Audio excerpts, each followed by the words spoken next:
आज माहौल बिल्कुल परिवर्तित हो चुका है। और आज तो जो मैं मीटिंग के अंदर माहौल देख रही हूँ, मुझे लगता है कि आप लोगों की जो ताकत है वो दिन ब दिन भारतीय जनता पार्टी की ओर जो आप बढ़ा रहे हो, उसका एक साथ साथ नमूना मेरे सामने आप लोग सब विराजमान हो। देखो,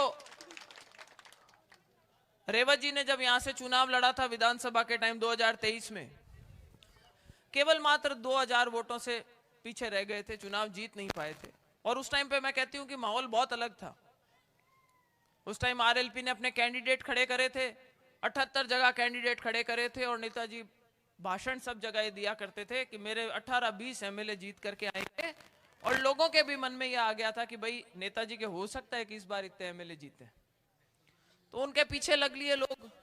उन्होंने कहा कि राज चाहे कांग्रेस का बनो चाहे भारतीय जनता पार्टी का बनो, कूंची अपने हाथ में रहेगी। तो लोगों के भ्रम बहुत ज्यादा था, वरना तो रेवत जी को आप पिछला चुनाव ही जिता देते 2023 का। लेकिन अब तो उससे बिल्कुल माहौल अलग है।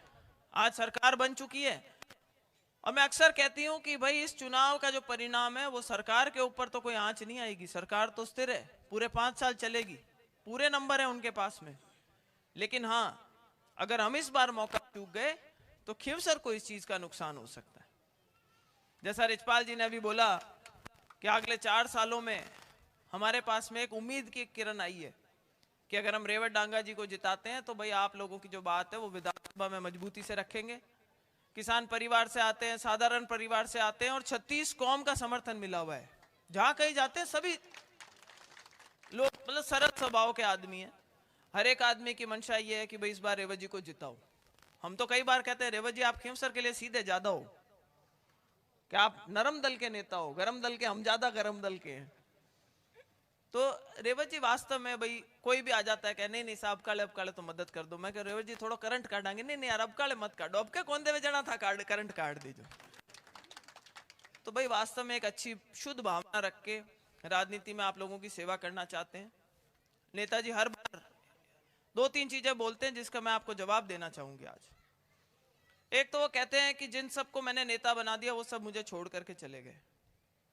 देखो, अगर सारे ही छोड़ करके चले गए तो कहीं ना कहीं कमी नेताजी में होनी चाहिए, नहीं तो एक आधा तो रुकता ही। सगला ही छोड़ गया जाना तो कमी कुणा में है भाई। भाई उन्होंने एक नई शुरुआत करी थी, और रिचपाल जी जो बोल रहे हैं उस बात में दम है।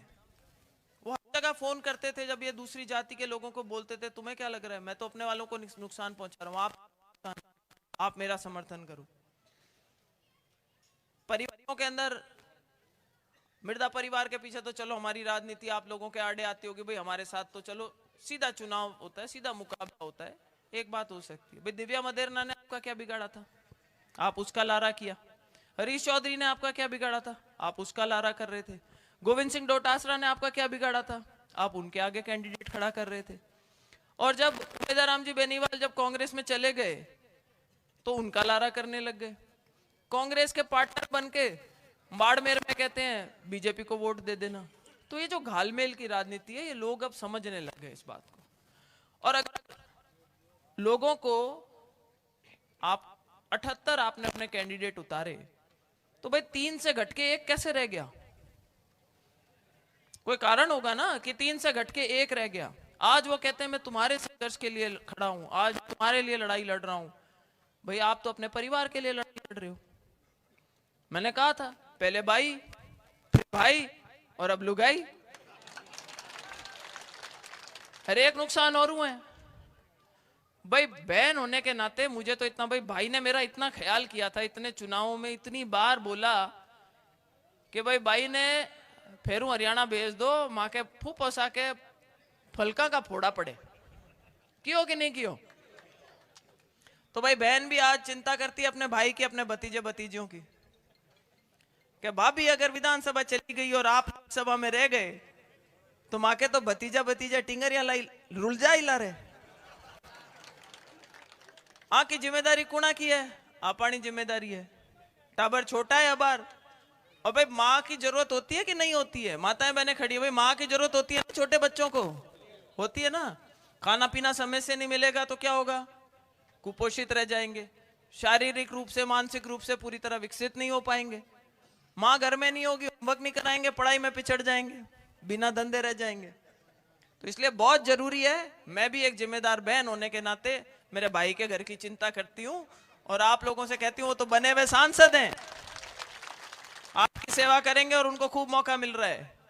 भाई विधानसभा में हमारे रेवत डांगा जी को भेजो ताकि यहाँ राज्य के अंदर जो काम करवाने हैं वो काम ये आपके करवा सके।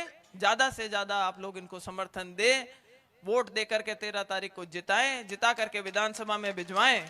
और मुझे पूरा विश्वास है कि जिस विश्वास के साथ में आप इनको वोट देंगे उस विश्वास पे खरा उतरने का प्रयास करेंगे। देखो हम तो ये कह सकते हैं, आज मंच पे जितने नेता बैठे हुए हैं, मैंने कहा हमारे पास कुछ सामान नहीं है, ताकत आप दोगे। भाई मींड की ना घोड़ो थे बनाओ, है कि नहीं? भाई मींड की ना घोड़ा बनाओ, उनकी ताकत कुणा करने है, जनता करने। आप लोग वो ताकत दो, घोड़ा बनाओ, विधानसभा पहुंचाओ, आपकी सेवा में कोई कसर नहीं रखेंगे, ऐसा मेरा विश्वास है। हमारा तो काम उनके बाद शुरू होता है, जब ये जीत जाते हैं, आपका प्रतिनिधित्व करते हैं, हम इनकी मदद में जहां इनको जरूरत होगी वहां खड़े रहेंगे। और एक चुनाव के बारे में एक दो बात और कहूंगी मैं, क्योंकि अब ये धीरे धीरे क्या चुनाव हाथ से निकलता दिखेगा तो कई तरीके के यहाँ पे पड़पंज छोड़े जाएंगे, कोई सांप छोड़ेगा और कोई गोयरे छोड़ेगा, और बातें इस तरीके की आएगी कि किसी की भी बात को गलत तरीके से पेश कर दिया जाएगा, चुनाव बिगाड़ने का प्रयास किया जाएगा, जातियों को आपस में बांटने का प्रयास किया जाएगा। आजकल मैंने 2-4 भाषणों में सुना है, नेताजी कहते हैं काम कराने या तो मेरे पास आना पड़ेगा, नहीं तो चाचा कहते हैं गढ़ में जाना पड़ेगा। कि भाई ये तो विधानसभा में पहुंचेंगे तो काम कराने तो पालड़ी तक जाना पड़ेगा, क्यों रेवत जी, है ना? हाँ, नहीं आप तो आ जाओगे, पर अगर किसी को बाई चांस जाना पड़ा, आप तो एक बार में एक ही जगह आ सकते हो, तो भाई पालड़ी तक जाना पड़ेगा। और रही बात काम करवाने की, भाई गजेंद्र सिंह जी हमारे पार्टी के सम्मानीय नेता हैं, सीनियर लीडर हैं, और उनके सहयोग की हमें जरूरत है। और आज भी वो जो जितने दम भरते हैं, कहते हैं सड़कें मैंने डीएमएफटी की 100 करोड़ की सड़कें करा दी। अरे साहब, सड़कें आप जो करा रहे हो, आज भी आपको सड़क करानी है तो दियाड़ी जी के पास ही जाना पड़ेगा, मुझे भी वहीं जाना पड़ेगा।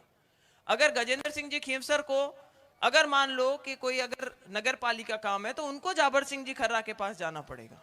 अगर जाबर सिंह जी को कोई काम पड़ जाता है कि साहब मेरे डॉक्टर ठीक नहीं है, या मेरे सीएमएचओ बढ़िया लगा दो, या मेरी एएनएम लगानी है, नर्स लगानी है, तो उनको भी फोन करके गजेंद्र सिंह जी खींवसर को कहना पड़ेगा। ये सरकार की एक व्यवस्था होती है, इसको जातियों में बांटना, धर्म में बांटना, ये गलत होता है। तो अपने को ये जागरूकता भी रखनी है कि जैसे जैसे चुनाव चढ़ेगा, बौखलाहट होएगी, तो वो अलग अलग तरीके के बयान बाहर आने लगेंगे।